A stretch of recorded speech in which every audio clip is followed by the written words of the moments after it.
আজকে এই নুডলসটা বানিয়ে আমি বিপদে পড়ে গেছি বলতে পারো। এই নুডলস বানিয়ে যাকে খাওয়াবে সে কিন্তু বারবার খেতে চাইবে। দেখতে যতটা না সুন্দর, খেতে কিন্তু তার থেকেও বেশি সুস্বাদু। আর গ্যাসের চুলায় কিন্তু আমি নুডলসটাকে বেক করে নিয়েছি। চলো কথা না বাড়িয়ে মেন রেসিপিতে চলে যাই।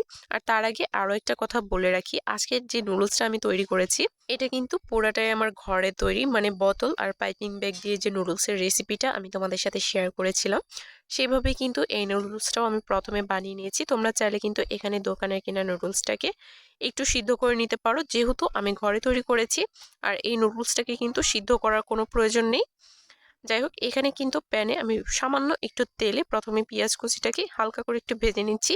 প্যানটা যেহেতু সাইজে বেশ অনেকটাই বড়, তাই আরেকটা সাইডে আমি চিকেনটাকেও ভেজে নিব।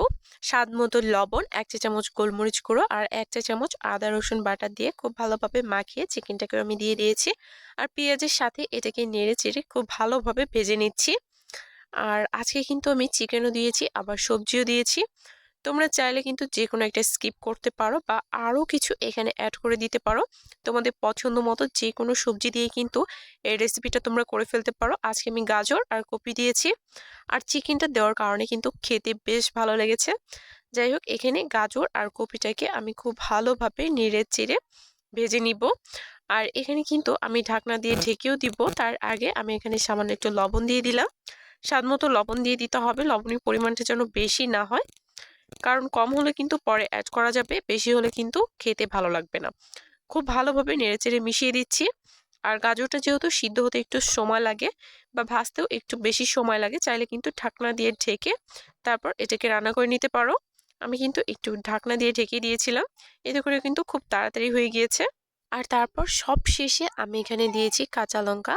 কাঁচা লঙ্কাকে আমি খুব ভালোভাবে কুচি করে এখানে দিয়ে দিয়েছি। সব কিছুকে একসাথে খুব ভালোভাবে নেড়ে চেড়ে ভেজে নিতে হবে। সবজিটা কিন্তু খুব ভালোভাবে সিদ্ধ হয়ে গিয়েছে।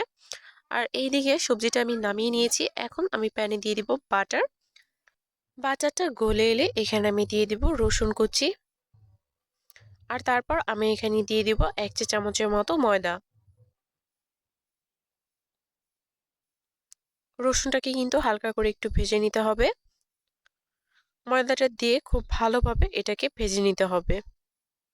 এই পর্যায়ে কিন্তু নাড়াচাড়া বন্ধ করা যাবে না, অনবরত নাড়াচাড়া করে এটাকে ভেজে নিতে হবে।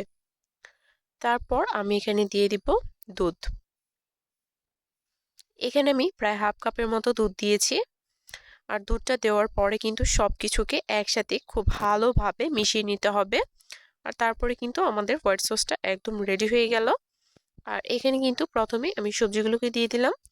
আর তারপর আমি যে নুডলসগুলো বানিয়ে রেখেছিলাম পাইপিং ব্যাগ দিয়ে, সেই নুডলসগুলোই অল্প অল্প করে দিয়ে মিশিয়ে নিতে হবে।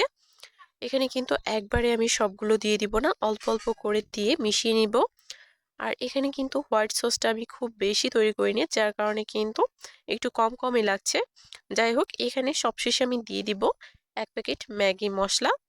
ম্যাগি মশলাটা দেওয়ার কারণে কিন্তু নুডলসের টেস্টটা দ্বিগুণ পরিমাণে বেড়ে যায়। তবে তোমরা যদি না চাও সেক্ষেত্রে কিন্তু স্কিপ করতে পারো।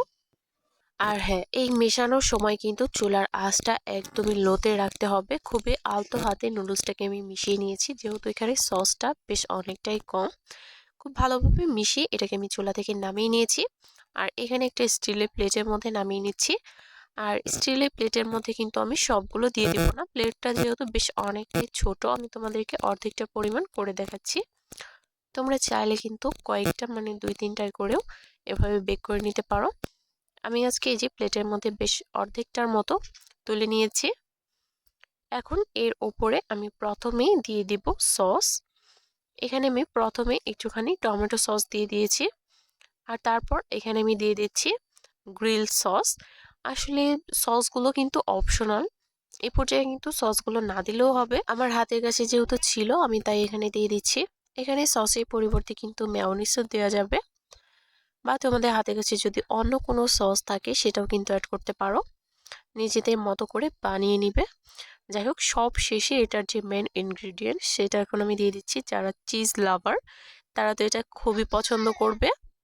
এখানে আমি চিজটাকে গ্রেট করে দিচ্ছি। এখানে আমি মোজারেলা চিজটা দিয়েছি। আর চুলায় কিন্তু আগে থেকে একটা প্যান আমি প্রিহিট করে নিয়েছিলাম। আর নিচে কিন্তু অবশ্যই একটা স্ট্যান্ড দিয়ে দিতে হবে, যেন নিচে থেকে পুড়ে না যায়। আর উপর থেকে পরে আমি একটু চিলি ফ্লেক্স দিয়ে দিয়েছি, যেটা প্রথমে দিতে আমি ভুলে গিয়েছিলাম। যাই হোক, আমি যেহেতু ভীষণ স্পাইসি খেতে পছন্দ করি, এখানে একটু চিলি ফ্লেক্স আর একটু অরিগানো দিয়ে দিলাম। আসলে এগুলো কিন্তু অপশনাল, যদি হাতের কাছে না থাকে সেই ক্ষেত্রে কিন্তু স্কিপ করতে পারো, তবে চিজটা দেওয়ার চেষ্টা করবে। প্রায় 20 মিনিটের মতো এটাকে আমি বেক করে নিয়েছি। 20 মিনিট পর এটাকে আমি নামিয়ে নিচ্ছি। একদম গরম গরম এটাকে পরিবেশন করতে হবে। আর এটা খেতে জাস্ট অসম্ভব মজাদার হয়েছে। যারা এখনো এভাবে নুডলস বানাওনি তাদের সবাইকে বলবো একবার হলো এভাবে ট্রাই করে দেখো। আশা করছি তোমাদেরটাও পারফেক্ট হবে আর এই নুডলসটা সবার কাছে ভালোও লাগবে। এখন আমি একটু উঠিয়ে দেখাচ্ছি, দেখো কতটা লোভনীয় হয়েছে দেখতে। আর এটা একবার যাকে খাওয়াবে সে কিন্তু বারবার খেতে চাইবে, এতটাই সুস্বাদু হয় নুডলসটা। আর একটু বেশি বকবক করলাম, যাই হোক, তবে রেসিপিটা ট্রাই করে দেখো। আশা করছি ভালো লাগবে। ভিডিওটি ভালো লাগলে একটা শেয়ার দিয়ে দিও। সবাই ভালো থেকো।